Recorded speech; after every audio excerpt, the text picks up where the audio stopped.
Kas nutiks artimiausiu metu? Ko tikėtis artimiausiu metu? Naujos aistros, nauji darbai, nauji planai. Na, kas dar? Oho, kažkam labai pasiseks, laukia fortūna. Tai reiškia, daugiau aktualu moterim, kažkas pasiseks, kažkokia fortūna, bet dar gali būti, kad kažkas grįž prie senų idėjų, prie savo jau turimų planų, prie, pavyzdžiui, kažkokio naujo, iš vienos pusės naujas užsidegimas, o iš kitos pusės tai jau yra patirta, tai yra žinoma, tai nėra taip, kad, nėra tai, kad nauja, tai kad dar vis traukia, dar vis patinka, tai tarsi kas kartą iš naujo, tai gana įdomiai. Pavyzdžiui, kaip pavyzdį duosiu, ne? Galbūt patinka vaikinukas, ne? Jis kaip ir uždega, kaip ir patinka, bet jis yra tas pats, ne? Bet uždega kas kartą kaip naujas.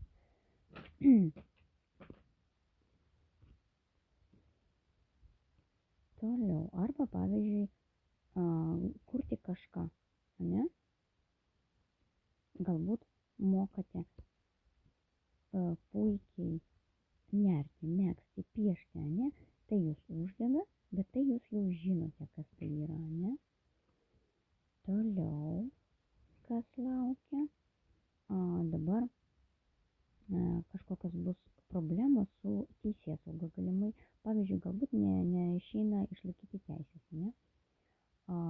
Tenka pastoviai pakovoti. Tai vat, žiūrėkit, galbūt gausite baudas. Galbūt gausite, kažkas gali turėti, pavyzdžiui, su antstoliu problemas, ne? Dar galbūt pas kažkam gali papulti problemos santykiuose, pavyzdžiui, skyrybos. Labai sudėtingas laikotarpis pas kažką tai. Tvarkoj, kas dar?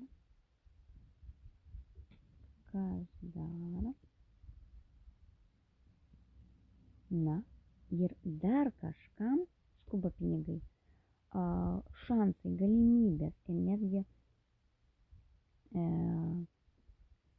kitiem, va, pavyzdžiui, uždarbis, ne, daug dirbot ir čia va, labai daug rodo darbą, ne, va, dirbot ir pagaliau uždirbot, ne, dirbot galbūt kolektyvui, galbūt ne vieni dirbote, ne, galbūt investavote į kažką ir labai ilgai reikėjo laukti, kol gausite rezultatą. Tai va, kažkam va, šiom dienom, šią savaitę galite gauti norimą rezultatą. Galbūt net nesitikėjote tokio rezultato, bet čia, pagal būtent šias kortas, rodo, kad jūsų investicijos jums atsipirks. Kažkam ateis klientai, kažkas va, darbo vietą kūrėsi, ne, ir va, pagaliau ateis klientai pirmieji. Todėl, kad čia gana ilgas procesas buvo, ilgai reikėjo laukti, kurtis, laukti, investuoti